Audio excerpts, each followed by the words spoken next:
Hey everybody, it's Kneecap here, and in this video we have some Retribution Paladin raid testing going on. We had Ulgrax the Devourer first, and that's what this video is going to be about. This very first boss in the new raid in the War Within. So we'll try to highlight some stuff that's, Retribution Paladin centric, talk about the fight a little bit in general. There is a really cool Paladin tech in here, and maybe some other classes can do it too, but definitely Paladins can. So we'll kind of go through this fight. It is a mostly single target fight. That's the only part that might be annoying about this. There's an intermission with ads. And so because it's the first boss, it might be a thing where you eventually, take AoE stuff just to pad on the ads because it's the first boss and doesn't matter. But it is mostly a single target fight. Killing the ads is important though, as part of the fight. So I'm in here. I'm in full single target talent here. This goes away there. There we go. So I'm just doing full single target here. The boss starts off, just get a nice opener. Here comes these webs. So we'll pause it and we'll look at these webs real quick. So here's these webs on the ground. So what's really interesting is if you walk through these, they actually root you to the ground. And there's a mechanic that puts a poison circle around you that you can clear the webs when the poison circle blows up. However, we can actually just put Blessing of Freedom on as of this first testing day. Maybe they'll change this, but you can actually put Blessing of Freedom on and just run through these webs. And I probably will do it during this fight at some point. So here I have the poison circle. So I'm just going to take out either 4 or 5 of the, I got all 5 of those there, clear up area around the boss. So here's the next mechanic. So in a perfect world, now we only have 12 people, right? In a perfect world, you wouldn't want melee to have to do this. And definitely you don't want to do this as a Ret Paladin. But the way the mechanic's designed, at least, and maybe there'll be a different way to handle it, is you kind of raid soak this, and then you run away from a pull. It's very similar to that big worm boss or the eyeball boss, I'm sorry. The eyeball boss it was Nyaloth? No, it wasn't Nyalotha. Oh my gosh, I'm just blanking on what in the Shadowlands. It was in Shadowlands in the raid with Sylvanas, Sanctum of Domination, the big eye boss there. He would you'd have to do a group soak, and then it would try to pull you in. And the more people who soak, the less it pulls you. It's basically that same mechanic. And so maybe there'll be a cheese way to handle it. Like I said, ideally you don't want to have to soak this as rat. I soak here this first one, as you can see, and this is on heroic. I'm sure it'll be worse on. You know what? Maybe you can actually just use. Here's the cheese. You can actually probably just use the webs to, especially as a melee player, maybe just to make you not get pulled in. But you'd have to have a way to dispel it off yourself. I can't remember how long the webbing lasts. It might only be 7 seconds actually, so it might just be perfect. You just use the webs to to keep you from getting pulled in. That might be the tech there. I'm not positive, but that could be some sort of tech. But yeah, so this continues to be a single target fight. Pretty soon you're going to see him go into intermission. Now, the only thing I'll say as far as Ret Paladin goes is don't use your... So I have Radiant Glory talented.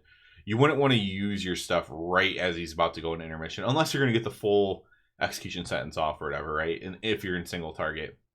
If you're in AoE, you definitely don't want to use this stuff because you're going to be trying to AoE the ads since you're an AoE spec. So you would want to technically hold your cooldown, especially your 1 minute one. So here goes an intermission. So right now would be a very bad time for me to just pop my, Wake of Ashes, which is wings and execution sentence and everything. This would be a bad time. So this part's really, really cool. Let's get the next. Okay, so here's a portal. Perfect timing there on the pause. So during this intermission phase, again, we have Blessing of Freedom, so we can clear out these webs if we need to.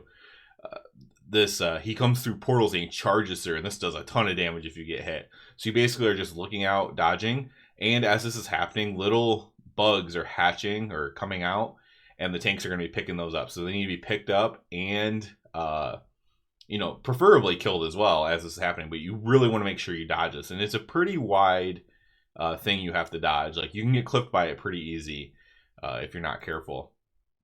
So you can see, I think on heroic here you could survive a hit of it, but I think you might take more damage every time you get hit or something like that, or maybe every charge he does. You see more and more ads coming out. Now, ideally, once you get to know this fight, you'd want to be in there DPSing these, right? Obviously. So I'm just kind of trying to kind of see how the portals spawn at this point and kind of get used to that. But yeah, obviously you'd want to be in there doing a bunch of damage to these things if possible. Now this is where he comes back up. I did test this out on heroic. It didn't kill me. With this this giant circle does do damage when he comes back out. It's not just there for show. So you do want to make sure you get out of that. If you're in the center of that, you're going to want to have horse or something ready to get out of this giant thing. So when he comes out, he's like a little bit enraged. You can see he's like orange. See it? There he goes. He turns orange. Now when you kill the ads, they turn into like these little things on the ground. And you actually have to click these. I didn't know this right now. At first, I'm just like, what are these things? You have to click these things. Then you get an extra action button. And then you can feed him. And once you feed him enough, then he stops being enraged. Now, while he's enraged, this is actually a good time to kind of milk, though, because while he's enraged, he's going to do this jump and slam. And that's all he's going to do, but it's going to get stronger each time. So if you can survive, you know, it's the first boss. We don't really have to probably min-max it this hard.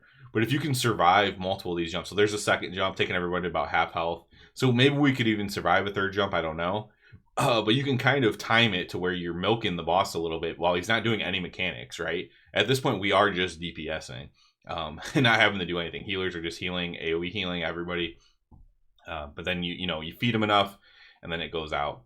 And so we'll just continue the fight here. Again, just doing everything, all of our single target stuff. I'm in Templar plus Execution Sentence and all the single target talents, basically. Because honestly, I thought the ads would die really, really fast, and they do for the most part. We see there's a couple of these where people soloed this as well. I'm guessing they're going to fix it so you can't just solo it. I wish I would have thought to stand in the webs. That would have been a really good thing to test. I didn't think about it until literally just now rewatching this. And you don't want to get sucked into that circle underneath of him. But yeah, this is just the first boss. There's not going to be too much to talk about here. It's pretty simple.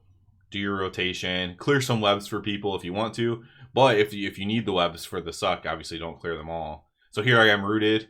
That's okay. I already popped freedom. I might as well run through some of these webs. I obviously could have done more, but the webs really aren't that big of an issue. Kind of in intermission is the only time where they're an issue at all. So here I was like, well, I'm not going to go soak this one. I just want to continue DPSing here and focus on my rotation and stuff. And I think that's probably what you want to do as a melee. If you don't have to soak at all, then don't soak. If you can and the web helps you, then use the web. But you don't really want to be running out during this fight. This is just a pure blasting fight. So we're just going to repeat everything. He's going to do another intermission. We're going to dodge the portals, kill ads, all that fun stuff. So that's pretty much it for this fight. It's a first boss. For a first boss, it was pretty fun. It's a good ret fight because, look, so here I am. This is a good way to kind of end it. I'm clearing as many of these webs as I can. Actually, I wasn't in clearing as many as I could because I was like, well, I'm going to leave a couple just in case. But, that's I didn't know, maybe we need them for something. And I didn't even think about using them for the suck mechanic, but maybe that is something you could use them for. So here I'm trying to do a little bit more damage during intermission, but yeah. Fairly easy fight, but fairly fun fight, especially for a first boss. It was a pretty interesting, fun little fight there for a first boss. So that'll be it for this one. We will do a video for the other fight that was tested today, Bloodbound. And yeah, so as always, I do ask you to please, here you're going to see me actually pick it up. There's your extra action button, feeding him, whatever. I decided just to do some feeding here. But yeah, as always, I do ask you to please subscribe to the channel. If you're already a subscriber, I did create a Patreon. You can check that out if you would like to. And other than that, everybody, have a good one.